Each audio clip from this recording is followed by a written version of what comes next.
C'était l'une des machines de guerre les plus redoutées de l'Allemagne nazie. Un cuirassé qui a terrorisé l'Atlantique, puis a disparu sous les vagues 1941. Pendant des décennies, son épave est restée silencieuse, intacte. Mais 2024, ce silence a été brisé. Des océanographes ont découvert un trésor nazi à bord du cuirassé Bismarck, et ce qu'il contient choque tout le monde. C'était quelque chose de bien plus précieux et de bien plus troublant. Voici l'histoire de ce qui était caché dans les profondeurs et pourquoi le monde n'est peut-être pas prêt à y faire face. Léviathan d'acier dans les profondeurs. Pendant des décennies, le nom Bismarck a retenti dans l'histoire navale comme un emblème de puissance formidable et de menace imminente. Mi-service 1940, ce cuirassé allemand était bien plus qu'un simple navire de guerre. C'était une forteresse flottante colossale, une merveille technologique et la fierté de la marine d'Hitler. Mesurant plus de 240 mètres de long et déplaçant plus de 50 000 tonnes, le Bismarck était armé de 8 canons massifs de 300 mm, d'un blindage à la pointe de la technologie et de moteurs puissants qui faisaient l'un des cuirassés les plus lourdement armés et les plus rapides de son époque. Pour les Alliés, il symbolisait une menace mortelle, un Léviathan déchaîné pour perturber les convois vitaux de l'Atlantique et défier la suprématie navale britannique. Lorsque le Bismarck a pris la mer pour sa première mission dans l'Atlantique mai 1941, les enjeux étaient énormes.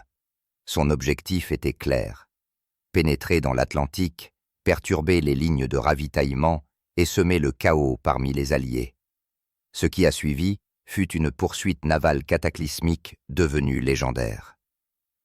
L'affrontement du Bismarck avec le HMS Hood et le HMS Prince of Wales dans le détroit du Danemark a entraîné le naufrage catastrophique du Hood, un coup psychologique qui a galvanisé la détermination de la Royal Navy. Pendant des jours, une chasse massive s'ensuivit, les Britanniques déployant toutes leurs ressources, cuirassés, croiseurs, destroyers et avions. Déterminé à abattre le géant d'acier, le Bismarck s'est battu avec acharnement, mais le 27 mai 1941, il a succombé à la fureur combinée de la puissance de feu britannique, coulant sous les vagues à environ 600 mètres à l'ouest de Brest-France. Pourtant, après sa disparition dans les flammes, l'histoire du Bismarck s'est estompée dans l'abîme.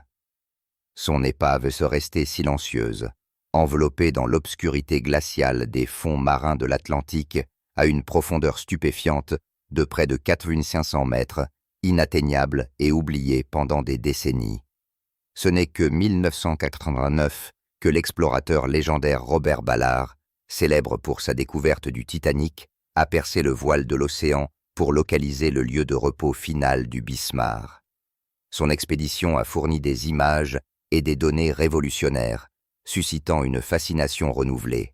Mais même les caméras de Ballard n'ont pas pu dévoiler tous les mystères sous la coque rouillée. Les dommages qu'il a documentés contredisaient de nombreuses hypothèses. La coque du navire portait moins de cicatrices dues aux tirs ennemis que prévu, et une longue entaille près de la poupe défiait toute explication simple. Elle ne correspondait pas au schéma d'impact connu des torpilles ou des obus britanniques, ce qui a incité les experts à murmurer que l'équipage allemand aurait pu saborder délibérément le navire, plaçant des charges pour couler leur propre fierté plutôt que de la rendre intacte.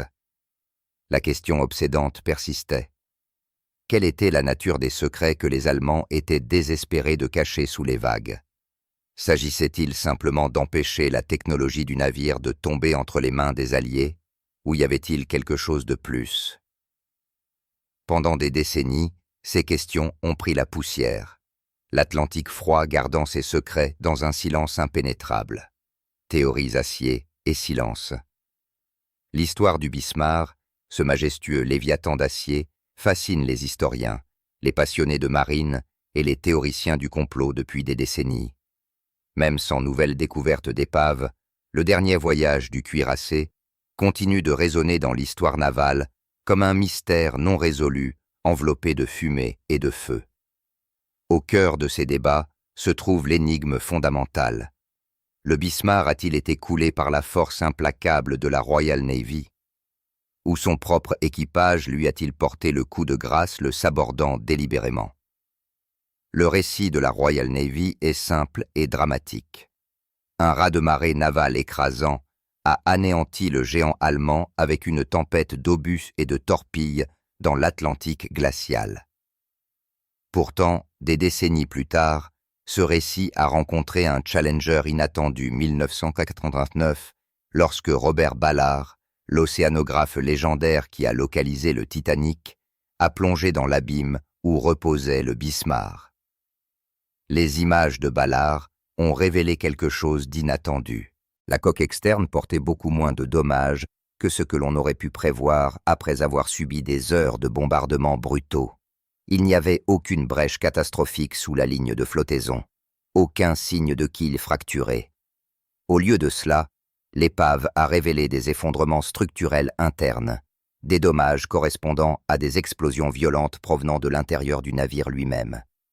Les témoignages des survivants concordent étrangement avec ces conclusions, des rapports faisant état de charges de sabordage déclenchées, de vannes délibérément ouvertes pour inonder les compartiments du navire et d'incendies allumés pour accélérer sa disparition. La conclusion que de nombreux historiens navals ont tirée depuis est nuancée. Le Bismarck a été paralysé par les tirs britanniques, mais a finalement été envoyé par le fond par son propre équipage, refusant de le laisser tomber entre les mains de l'ennemi. Une autre théorie est centrée sur la rupture controversée du silence radio du navire. Sur ordre d'Hitler lui-même, le Bismarck était censé maintenir un silence radio strict pour éviter d'être détecté. Cette infraction n'était pas une simple erreur. Elle a révélé sa position approximative, permettant aux unités de renseignement électromagnétique et de radiogoniométrie britanniques de se concentrer sur sa position. Les bombardiers torpilleurs Swordfish du porte-avions britannique Ark Royal ont profité de ces renseignements, réussissant à paralyser la direction du Bismarck et à le mettre sur une trajectoire irréversible vers la destruction. Pourquoi cette infraction s'est-elle produite? Les théories abondent. Certains suggèrent que c'était la panique, une tentative désespérée de signaler une situation désastreuse. D'autres y voient de l'arrogance, peut-être un message de défi effronté après avoir coulé le Hood, un stratagème psychologique destiné à vanter la force et la détermination. Pourtant, il existe des possibilités plus sombres. Quelqu'un à bord aurait-il délibérément divulgué la position? Un acte de sabotage? Était-ce une ruse tactique pour tromper les Britanniques, leur fournissant de la désinformation par le biais de transmissions codées? Les véritables motifs de ces messages radio restent enfermés dans le brouillard de la guerre et ne seront probablement jamais pleinement compris. Les preuves physiques récupérées de l'épave ajoutent une nouvelle couche de mystère. Parmi les éléments les plus déconcertants, on trouve un grand trou inexpliqué près de la poupe, une blessure différente de toutes celles causées par les tirs navals britanniques ou les frappes de torpilles documentées pendant la bataille. Ces dommages sont incompatibles avec les calibres connus des armes britanniques et contredisent les journaux de guerre allemands officiels. Stratégiquement, la décision d'envoyer le Bismarck mission de percer seul ou presque seul a longtemps suscité de vives critiques et des soupçons. Accompagné uniquement du croiseur lourd Prince Eugène, le Bismarck a affronté la vaste et hostile étendue de l'Atlantique Nord sans couverture aérienne adéquate de la Luftwaffe, ni escorte significative de U-boat. Après la séparation des deux navires le 25 mai 1941, le Bismarck s'est retrouvé isolé face à des forces écrasantes. Ensuite, il y a l'histoire obsédante des survivants. Sur plus de 200 hommes à bord, seuls 114 ont vécu pour raconter ce dont ils ont été témoins. Parmi eux, Burkhard von Mullenheim-Reckliberg deviendra plus tard diplomate et écrivain. Ses mémoires éclairent le sabordage, mais font également allusion à des ordres sinistres de sceller les compartiments, condamnant les hommes à se noyer dans un sacrifice sinistre, pour protéger des secrets. Les efforts de sauvetage britanniques ont également été interrompus brusquement après de fausses informations faisant état d'un U-boat à proximité menaçant la zone, laissant de nombreux survivants potentiels périr. Enfin, la question la plus captivante persiste. Pourquoi la Royal Navy a-t-elle mené une campagne aussi massive pour couler le Bismarck, même après qu'il ait été paralysé et rendu incapable de s'échapper? Entre le 26 et le 27 mai, la Grande-Bretagne a mobilisé une armada composée de 3 cuirassés, 2 porte-avions, 7 croiseurs, 21 destroyers et plus de 100 avions. C'était l'une des plus grandes chasses navales de l'histoire moderne, l'expédition de retour de 2024. Avançons rapidement jusqu'au début de 2024, lorsqu'un nouveau chapitre de la saga du Bismarck aurait été discrètement mis branle. Une coalition d'océanographes, d'historiens et d'experts navals de Norvège, d'Allemagne et du Royaume-Uni a embarqué pour une mission à bord du RV Albatros II officiellement. Leur objectif était scientifique et éducatif. Effectuer les scans sonars et les levées photographiques haute résolution les plus détaillés jamais réalisés sur l'épave du Bismarck. Ces efforts étaient destinés à créer un modèle numérique 3D précis pour préserver l'héritage du cuirassé et faciliter les études universitaires. Pourtant, sous ce vernis de poursuite académique, l'expédition était censée avoir une motivation plus secrète. Un historien britannique avait récemment découvert ce qui a été décrit comme une note de renseignement de la Seconde Guerre mondiale hautement classifiée, cachée dans les archives nationales, un document qui aurait été déclassifié seulement en 2022. Cette note faisait apparemment référence de manière énigmatique au transfert de matériel sensible cours de route avec l'unité de classe Charhorse, ainsi qu'à des ordres de brûlage d'urgence explicites vigueur cas de compromission. La classe Charhost était une petite mais puissante série de cuirassés allemands, et dans le théâtre atlantique pendant cette période, seul le Bismarck semblait correspondre à cette classification. Les implications étaient stupéfiantes. Il a été suggéré que la mission du Bismarck ne portait pas uniquement sur la domination maritime ou la perturbation des convois. Cette révélation semblait recadrer l'ensemble du récit. Le naufrage du Bismarck n'était plus seulement un conte de puissance et de poursuite navale, mais serait un épisode obscur impliquant l'espionnage temps de guerre, une cargaison secrète et des contre-mesures désespérées. L'anomalie sonar. Au fil des jours dans le vaste océan implacable, l'équipage à bord de l'Albatros II a approfondi sa mission. Poussé par un mélange de curiosité scientifique et de l'héritage obsédant du Bismarck, le Kraken 4, un submersible de haute technologie pour les grands fonds, a servi d'yeux et de mains dans l'abîme, ses puissants projecteurs perçant l'obscurité d'encre alors qu'il descendait vers l'épave, reposant à près de 4500 mètres sous la surface. La coque du sous-marin serait apparue comme un léviathan fantomatique, incliné dangereusement à bâbord, son cadre massif portant les blessures de la guerre et du temps. Des cicatrices couraient le long de la coque, des entailles causées par des torpilles et des tirs d'obus. Mais étonnamment, la majeure partie du cuirassé semblait intacte, une capsule temporelle submergée de la Seconde Guerre mondiale. Le silence étrange n'était ponctué que par le faible bourdonnement des instruments du Kraken fort et la pression écrasante et lointaine des profondeurs de l'océan. C'est lors d'un balayage sonar méticuleux des sections arrière inférieures de l'épave qu'une anomalie a été détectée. Le sonar à haute fréquence émettait des impulsions nettes, renvoyant des échos qui suggéraient la présence de quelque chose que l'épave d'origine avait gardé caché pendant plus de 8 décennies. Sous un segment effondré de la poupe, où des poutres tordues et des débris obstruaient les couloirs, un écho métallique distinct a émergé. Il ne ressemblait à rien de ce qui était attendu. Un objet solide et dense d'environ 3 mètres de long, enfoui sous des couches de débris, émettant des réflexions beaucoup plus denses que la structure du navire environnant. L'équipage aurait sorti les plans originaux du Bismarck de leurs archives, comparant chaque contour, chaque compartiment à cet endroit précis. Il n'y avait aucune trace d'une chambre, d'une salle de stockage, d'une chambre forte cachée dans cette partie du navire. Les plans connus détaillaient les soutes à munitions, les réservoirs de carburant, les salles des machines, dont aucun ne correspondait à la lecture sonare. C'était comme si le navire avait caché quelque chose délibérément, un secret qui avait échappé à la découverte malgré des décennies d'exploration d'épaves et d'enquêtes tant de guerre. La signature sonare suggérait de l'acier renforcé, possiblement doublé de plomb, ce qui a ajouté à l'intrigue et à la tension croissante parmi les chercheurs. La question sur toutes les lèvres est vite devenue un poids silencieux dans l'air. Qu'était cet objet scellé et renforcé enfoui au plus profond du ventre d'un navire de guerre, censé uniquement transporter des armes et du carburant?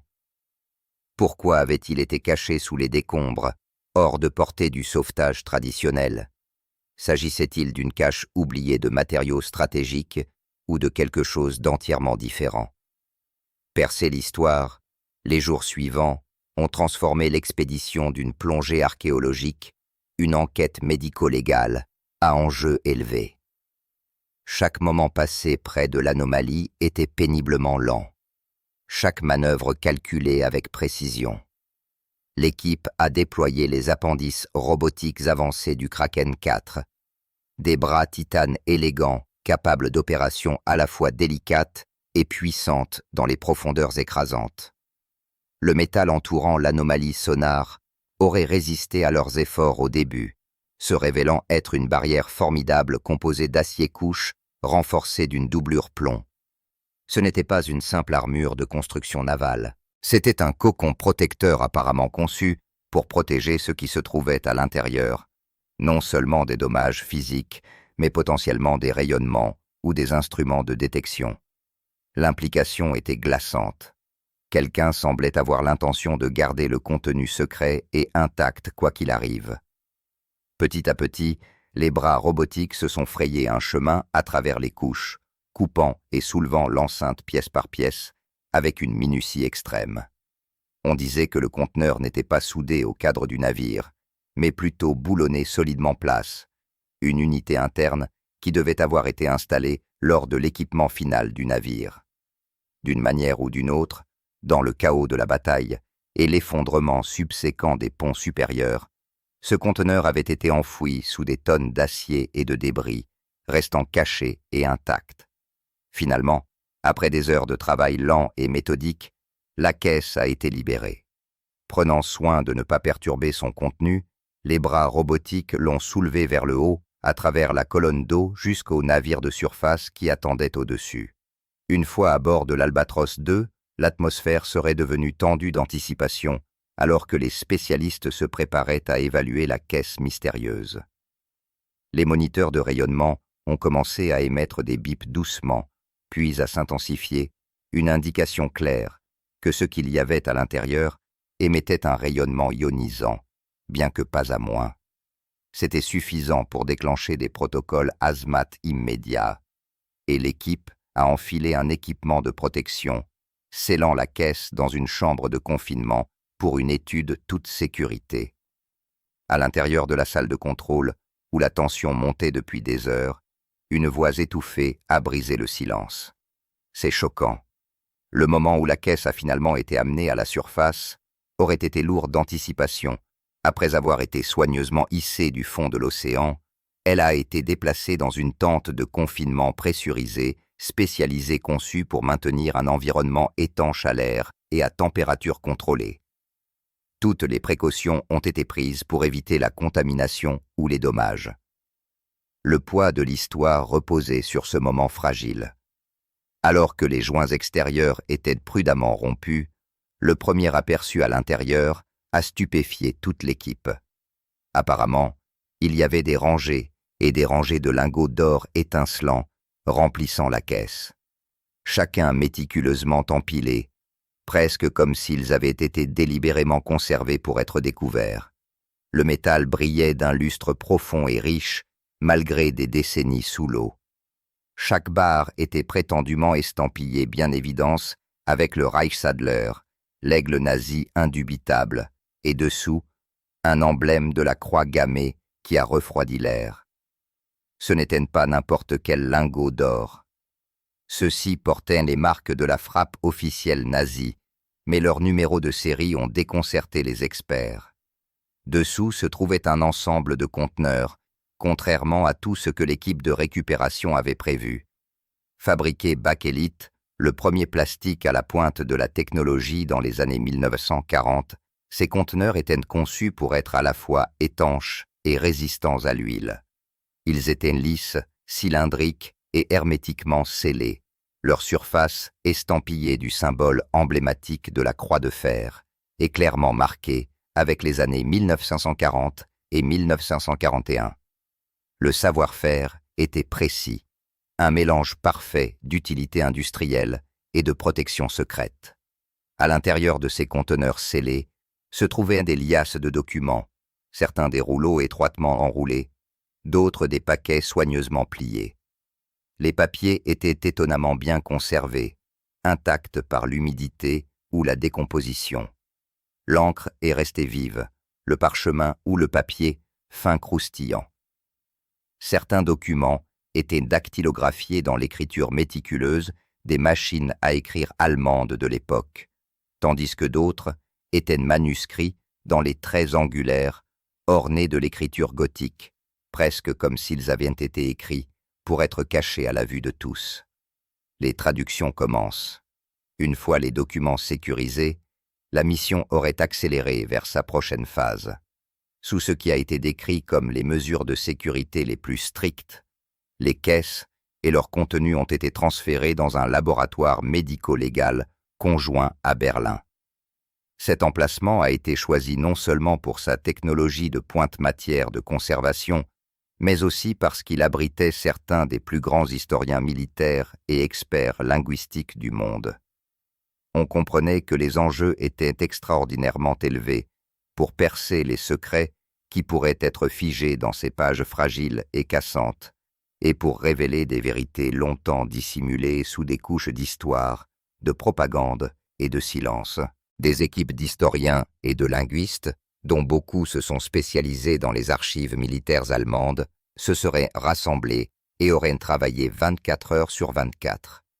De longues heures ont été passées sous de puissantes lampes-loupes, à numériser méticuleusement les documents et à décoder péniblement l'écriture gothique. La langue, dense et effroyablement bureaucratique, était remplie de jargon technique. Au fur et à mesure que les traductions ont émergé, le récit qui a commencé à se dérouler est apparu beaucoup plus troublant que quiconque ne l'avait prévu. Parmi les premières révélations figuraient des procès-verbaux de réunions prétendument secrètes de l'Oberkommando der Wehrmacht, OKW, le commandement suprême des forces armées allemandes. Ces documents datant d'aussi loin que février 1941, plusieurs mois avant le lancement officiellement reconnu de l'opération Barbarossa, semblaient mettre à nu une planification détaillée et des calculs stratégiques pour l'invasion de l'Union soviétique. Ce qui aurait frappé les historiens, c'est la froide précision des documents, des cartes détaillées, des mouvements de troupes, des itinéraires de ravitaillement et des calendriers qui semblaient avoir été rédigés bien avant les annonces publiques d'Hitler. Cependant, les détails les plus pénibles étaient apparemment cachés dans les annexes et les fichiers de support. Ceux-ci comprenaient prétendument des plans glaçants de gestion de la population pour l'Europe de l'Est, décrivant non seulement l'occupation militaire, mais aussi la subjugation, le déplacement et, dans certains cas, l'élimination systématique de communautés entières.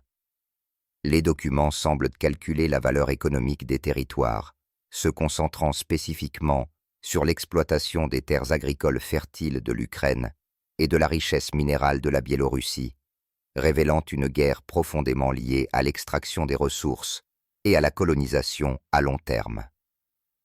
Tout aussi troublantes étaient les instructions détaillant apparemment l'intégration des structures de commandement SS dans la gouvernance civile de ces territoires occupés, suggérant une militarisation et un contrôle planifié qui s'étendait au-delà des simples opérations sur le champ de bataille. Cela équivalait à ce que certains interprètent comme un modèle pour un régime oppressif s'étendant loin dans la vie quotidienne des populations conquises. Parmi les passages les plus troublants figurait un fichier faisant référence à des alternatives à Cyclone B pour l'efficacité sur le terrain, attendant l'autorisation du site d'essai. Cette notation est comprise comme indiquant des recherches courtes sur des agents chimiques pour l'extermination massive datant d'avant la première gazéification connue à Auschwitz. Cela impliquait que ces plans horribles étaient déjà envisagés et possiblement testés dans des laboratoires secrets des mois à l'avance. Le poids de ces révélations se serait avéré presque insupportable pour certaines personnes impliquées. Une archiviste allemande, une experte chevronnée qui avait passé des années à éplucher des documents de la Seconde Guerre mondiale, était visiblement ébranlée. Ses mains tremblaient alors qu'elle tournait prudemment les pages fragiles. « C'est choquant », aurait-elle chuchoté, sa voix à peine audible dans le laboratoire silencieux. « Ce sont les graines d'une guerre planifiée, avec une efficacité impitoyable et un plan génocidaire, mis à nu avant même que le monde n'ait été témoin des premières invasions. » Pris ensemble, ces documents ne se contentaient pas de réécrire des parties de l'histoire. Ils illuminaient ce qui semblait être la machinerie froide et délibérée derrière la guerre.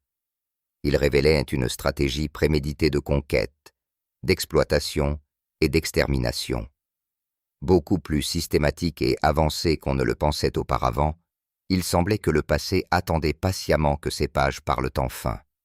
La piste de l'or. L'or lui-même semblait murmurer des secrets qui allaient bien au-delà de sa surface étincelante. Chaque barre, un témoin silencieux d'une histoire plus sombre qu'on ne le croyait initialement. Lorsque des métallurgistes légistes ont examiné le métal précieux sous des spectromètres avancés, ils auraient découvert quelque chose de troublant. Les empreintes élémentaires de l'or ne correspondaient pas au profil connu des réserves officielles de l'État allemand. Au lieu de cela, des impuretés subtiles et des oligo-éléments semblaient pointer vers une origine très spécifique. L'or extrait de la région des Sudètes, un territoire annexé de force par l'Allemagne nazie à la suite de l'accord de Munich de 1938, ravi à la Tchécoslovaquie. Encore plus révélatrices étaient de faibles impressions de marques de frappe, encore discernables sous des couches de limage et d'abrasions brutes sur plusieurs barres. Il s'agissait indubitablement de marques de monnaie tchèque d'une nation dont la souveraineté avait été brisée. Cet or ne semblait donc pas être le lingot standard du Reich. Il s'agissait plutôt d'or volé confisqué dans un pays voisin, soigneusement blanchi par les réseaux financiers du Reich et transporté clandestinement à travers des mers dangereuses. Pourquoi une dissimulation aussi élaborée? Pourquoi risquer la colère des Alliés, cachant ce trésor illicite à bord d'un navire de guerre destiné à la destruction? La théorie dominante parmi les historiens et les experts navals suggère que cet argent était destiné à être mis sécurité, un acte désespéré pour préserver la richesse nazie face à une défaite imminente. Certains spéculent que l'or était destiné à des dépôts secrets à l'étranger, peut-être Argentine, dont la position neutre et les sympathies faisaient un refuge plausible, ou pour des cachettes d'après-guerre cachées, semblables à celles découvertes plus tard à Mörkers et Altakay. Mais le destin avait d'autres plans. Le Bismarck, symbole de la puissance et de l'ambition navales allemandes, n'a jamais fait escale. L'or, soigneusement enveloppé dans un tissu imbibé d'huile et scellé dans des caisses renforcées, a trouvé son dernier lieu de repos sous les vagues glaciales de l'Atlantique. Il est devenu un trésor figé dans le temps, un moment figé de l'histoire coulée avec le navire, enfermé dans l'obscurité pendant des décennies. Ces révélations enfouies dans le hall du Bismarck soulèvent une question encore plus provocatrice. Dans quelle mesure les renseignements britanniques étaient-ils réellement au courant de 1941? Pendant des décennies, les histoires officielles ont dépeint le naufrage du Bismarck comme un engagement militaire simple, une victoire essentielle dans la bataille de l'Atlantique qui a éliminé une menace formidable pour les convois alliés.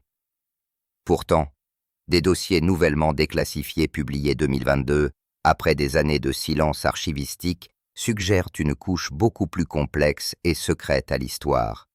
Curieusement, ni Winston Churchill, ni ses conseillers navals les plus proches n'ont jamais reconnu publiquement ces renseignements. Les communications officielles mettent constamment l'accent sur la menace du Bismarck comme étant purement militaire, se concentrant sur la puissance de feu du navire et son potentiel à perturber les lignes de ravitaillement vitales.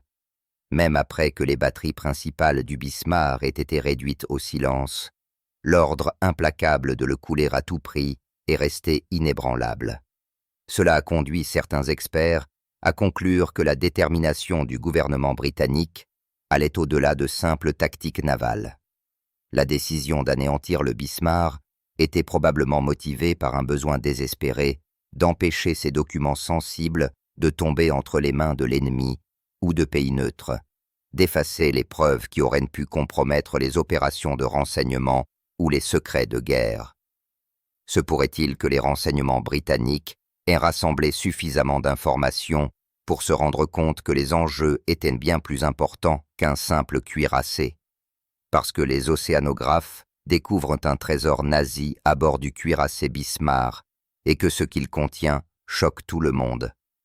Pourquoi pensez-vous qu'il a fallu si longtemps pour que ce trésor soit découvert? Partagez vos réflexions dans les commentaires. Merci d'avoir regardé cette vidéo avec nous et à la prochaine.